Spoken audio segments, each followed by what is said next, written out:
Fala, meu xará, Vinícius. Tudo beleza, meu amigão? Tudo na mais perfeita ordem? Espero e desejo que sim, meu amigo. Estou aqui para gravar mais uma videoaula para você, daquela esperta, daquela bem rápida, bem direta, bem objetiva, para que você possa pegar a sua apostila, poder fazer os exercícios e atividades que eu vou enviar para você especialmente para você, meu amigo. Porque aqui é assim, o negócio é personalizado, meu irmão. Então, sem perder tempo, vamos que vamos. Meu camaradinha, hoje nós vamos falar do módulo 23 da apostila do caderno de geografia, que vai falar sobre a geografia dos riscos decorrentes da ação humana. Sim, meu amigão, da ação humana. Os seres humanos, diferente dos animais, eles, além de satisfazerem as suas necessidades, eles também satisfazem muitas vezes a sua vaidade.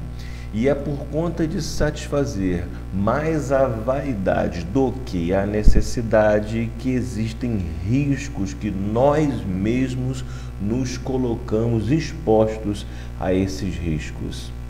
Os seres humanos, diferente dos animais, então, eles vão procurar nos recursos naturais satisfazer o seu conforto e muitas vezes isso coloca não só a ele mesmo, o indivíduo, como toda a sociedade. Os animais, eles fazem de uma maneira muito básica. Os animais, eles na verdade, eles vão lá em busca de alimento, em busca de abrigo e de reprodução, que é nada mais nada menos que natural da espécie. Os seres humanos, eles já pensam diferente. O que há de errado nisso? O que há de errado nós queremos, por exemplo, conforto? O que há de errado nós queremos morar numa casa muito boa? O que há de errado nós queremos, por exemplo, andar com carros bonitos, nos vestirmos bem e etc. Nada. O problema é só quando a gente começa a comprometer a quantidade e a qualidade dos recursos disponíveis que nós temos. Esse é um dos principais problemas. E a gente vai começar então falando sobre esses riscos, que eles são tão chamados de riscos antropogênicos. Riscos antropogênicos são os riscos resultantes da ação humana. E eles se dividem em dois, basicamente, os chamados riscos sociais e os chamados riscos tecnológicos, ou seja, um que é criado pela própria sociedade e o outro que é criado também pela sociedade, mas ele é um tanto quanto diferente. A gente vai falar exatamente que diferença é essa. Vamos começar então pelos riscos aí ditos sociais.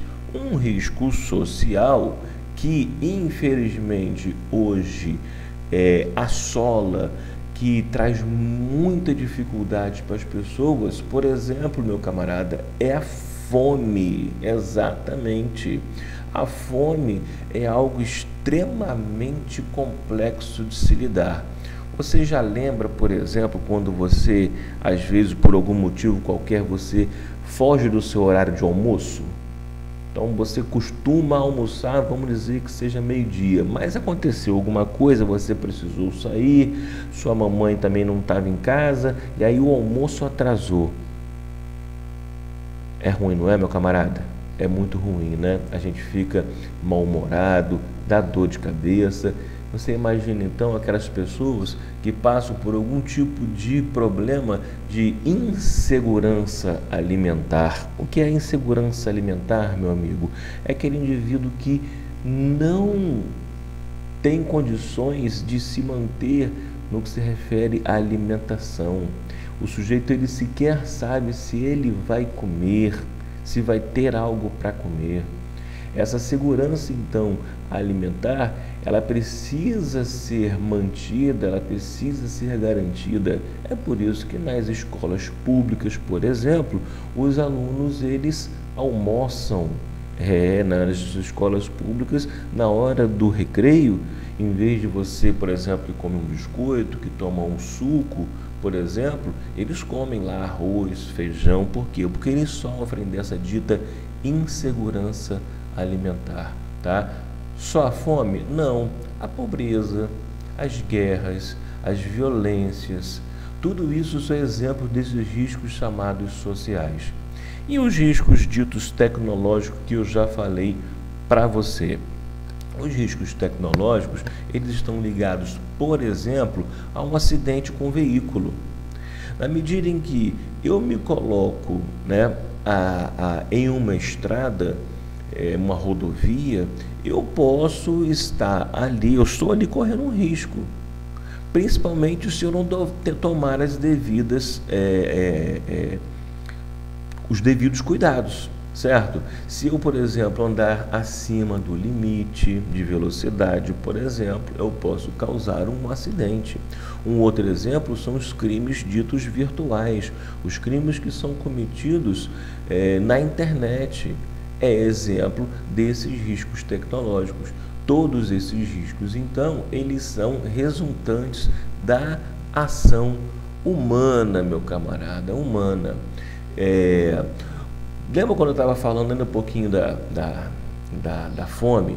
A fome é algo tão discutido, algo tão debatido, que uma organização do mundial chamado ONU, Organização das Nações Unidas, e os países que compõem, eles colocaram dentro de um dos objetivos já de desenvolvimento sustentável. Você lembra que era desenvolvimento sustentável, né, meu camarada? Desenvolvimento sustentável nada mais é do que nós que estamos hoje vivermos de maneira tal que nós não vamos comprometer as gerações futuras. Quem serão essas gerações futuras? Bom, serão os meus filhos, os meus netos, todos aqueles que são mais jovens do que eu e ainda aqueles que estão por vir, tá? Então, dentro desses objetivos de um desenvolvimento sustentável, que são 17 objetivos, você tem lá o combate à fome, tranquilo? Só esse parênteses que eu queria fazer com você, beleza? Mas, Vinícius, a gente está então, né, fadado a isso aí, ou seja, nós vamos passar sempre por esses problemas, correr sempre esses riscos. De uma certa forma, nós iremos estar sempre correndo algum tipo de risco. Por quê? Porque só o fato de você estar vivo já é um indicativo de que nós estamos correndo um risco. Quando a gente sai, por exemplo, à rua, algo pode acontecer. Por isso é que a gente tem que ser uma sociedade resiliente. O que é isso? É aquela sociedade que se cuida, é aquela sociedade em que vai tomar os devidos cuidados. Que devidos cuidado é esse? Ora, meu camarada, é aquela seguinte situação: se eu vivo num local, por exemplo, de risco, eu vou ter que me cercar de uma série de cuidados para que eu possa minimizar, para que eu possa diminuir esses riscos. Como assim, Vinícius? Por exemplo, nas comunidades, nas ditas favelas, é muito comum as pessoas elas terem no seu telefone celular, por exemplo, um aplicativo que fica para ela mandando mensagem quando está chovendo muito, por exemplo. Ó, está chovendo muito, você precisa sair da sua casa. Olha, tem uma sirene que toca lá, então quando você escutar a sirene, saia de sua casa. Mas mais do que isso é a gente agir de uma maneira, vamos dizer assim, reativa, tá? Quando a pessoa age de maneira antecipada, o que ela faz? Bom, ela vai fazer uma construção que seja mais forte para resistir a esses problemas. Ela vai, por exemplo, também fazer ligações elétricas de encanamento, tudo certinho, direitinho, para que as coisas suportem certas condições. Isso é ser uma sociedade, então, que ela é considerada resiliente. É aquela que é capaz de se prevenir e de se recuperar após alguns desastres. Por quê? Porque eles justamente tomaram uma medida anterior. Eles não conseguem impedir que a coisa aconteça, mas eles conseguem suavizar aqueles eventos e se recuperar com mais facilidade. Beleza, meu garoto? Já estamos aí, já deu nossos 10 minutinhos aqui para não ficar muito longo e confundir a sua cabeça. Valeu, meu camarada? Um grande abraço, tamo junto e até a próxima. Fui!